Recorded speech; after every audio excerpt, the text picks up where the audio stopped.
Bonjour chers élèves pour une nouvelle séance des activités scientifiques. Alors, concentrez-vous et suivez bien avec moi.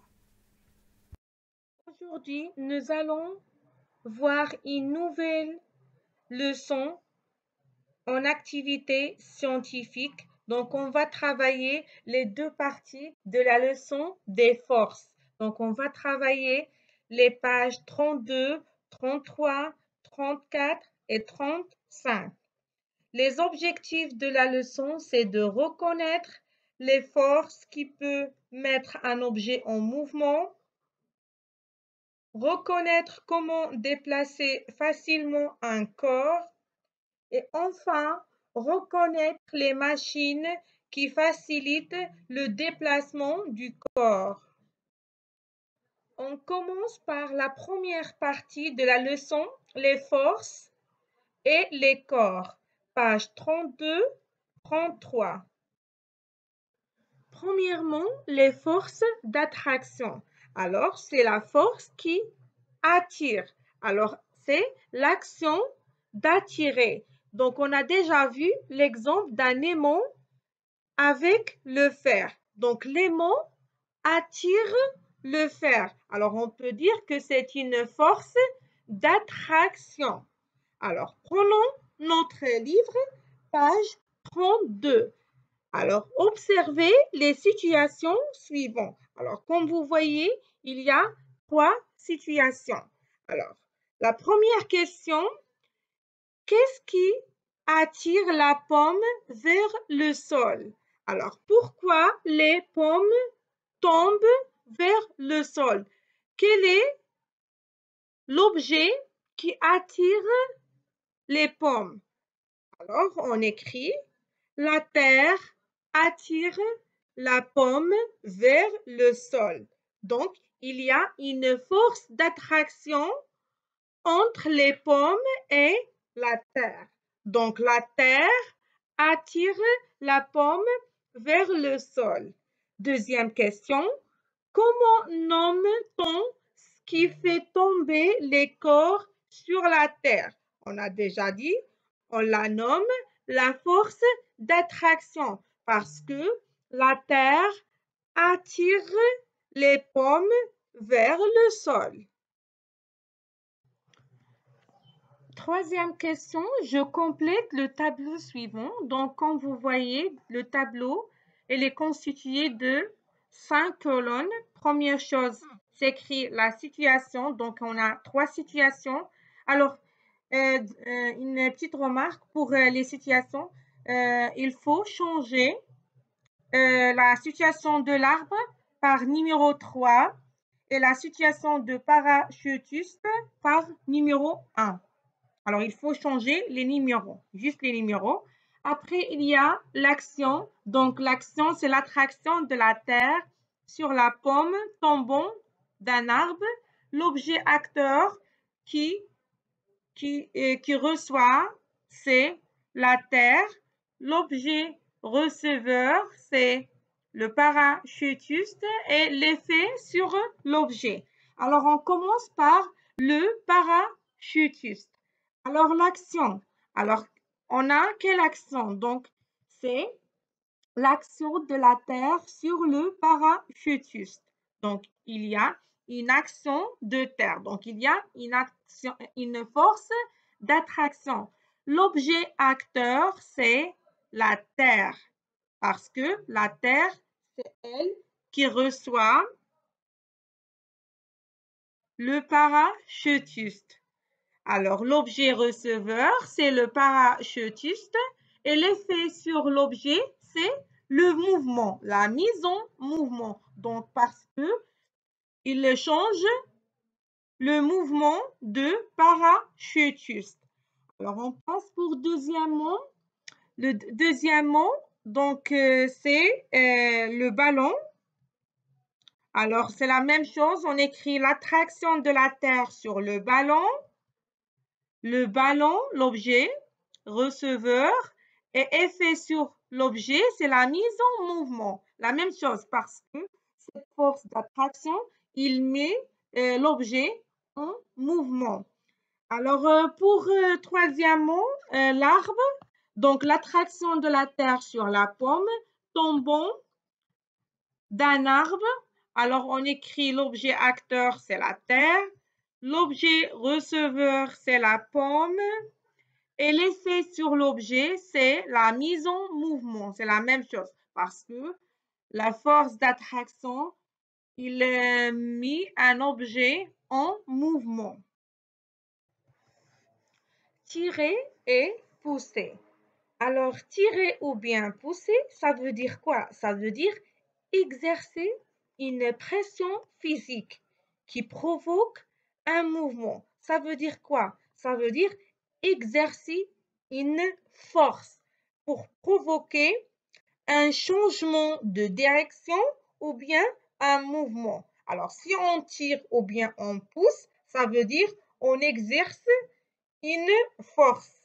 Alors, cette force, il peut provoquer un mouvement ou bien un changement de direction. Alors, comme vous voyez dans l'expérience qu'on a de la page 33, les documents ci-dessous présentent des actions mécaniques. Les actions mécaniques, ce sont les actions qu'ils font les personnes pour tirer ou bien pousser les objets. Alors, première chose, on a un homme se lève un seau. Deuxième image, une fille pousse une boule de neige. Troisième image, le bateau tire le skieur par l'intermédiaire d'une corde. Alors, première question, que se passe-t-il lorsque la fille pousse la boule de neige? Alors, lorsque la fille pousse la boule, cette force, il provoque quoi? Alors, il provoque un mouvement parce que la boule va être en mouvement. OK? Deuxième question. Que doit-on exercer pour se lever le seau? Comment on peut se lever le seau? Alors, il faut exercer une force pour se lever le seau. Alors, pour qu'on se lève le seau, il faut qu'on exerce une force. Alors, cette force, c'est l'homme qui l'utilise. Donc, l'homme se lève un seau grâce à une force. Troisième question. Quel est l'effet de la force exercée sur le bateau par le bateau sur le skieur?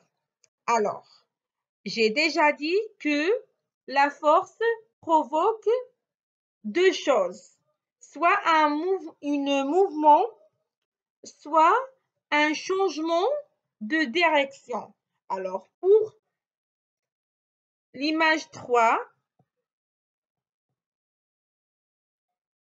l'effet de la force exercée par le bateau sur le skieur, mettre en mouvement le skieur ou bien change sa direction. Donc, il provoque deux choses, le mouvement et le changement de direction.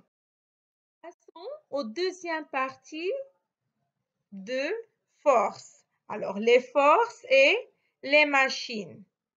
Les rôles des machines, pages 34 et 35.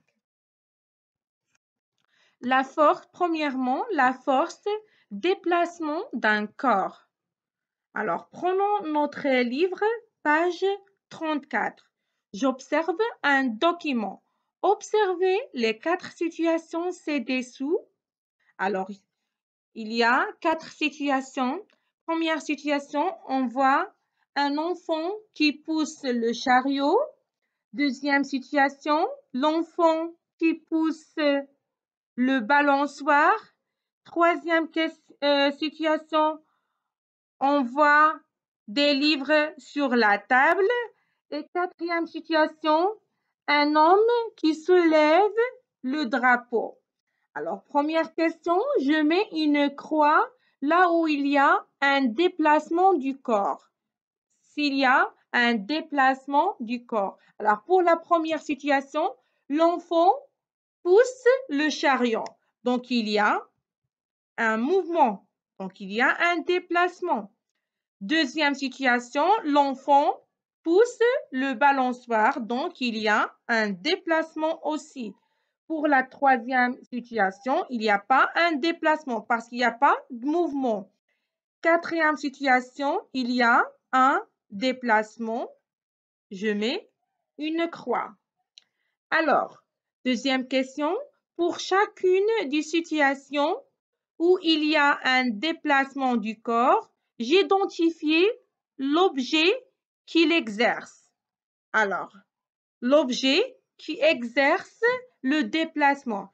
Alors, pour la première situation et la deuxième situation, c'est l'enfant qui exerce le déplacement. Alors, pour la première, il pousse le chariot et la deuxième, il pousse le balançoire. Donc, on va écrire l'enfant pousse le balançoire et l'enfant pousse le chariot. Et pour la quatrième situation, la personne qui se lève le drapeau. Donc,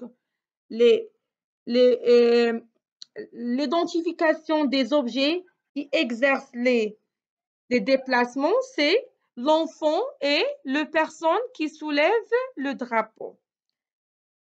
Troisième question, j'explique la variation de la position de ces corps.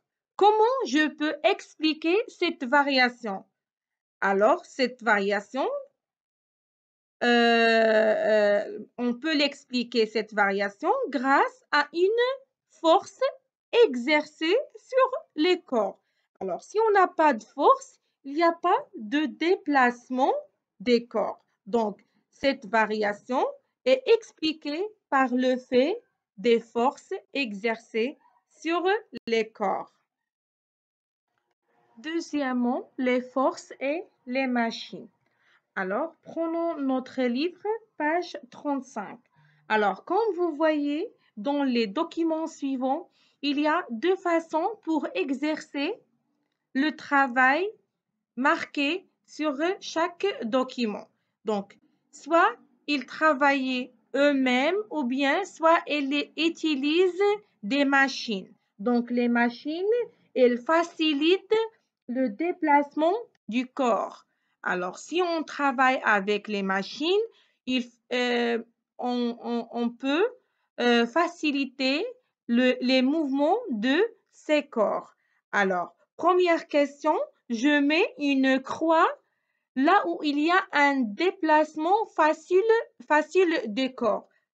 Alors, j'ai déjà dit que si on a des machines, alors le déplacement va être très facile. Alors, pour la première document, donc on va mettre croix sur la machine, sur la première colonne. Alors, pour la deuxième image, donc on va mettre croix ici. Et pour la troisième document, on va mettre croix ici. Et pour la quatrième document, on va mettre croix ici. Deuxième question, je nomme les différentes machines des documents ci-dessus. Alors, il faut donner le nom de chaque machine. Alors, on commence par premier document. Premier document, c'est la poulie. C'est la poulie. Deuxième question, c'est la treuille. La treuille. Troisième machine, c'est le levier. Le levier pour lever les pierres. Et quatrième machine, c'est le plomb incliné. Le plomb incliné. Après avoir bien écouté l'explication, je vous demande de recopier les réponses des questions dans votre livre. Et merci.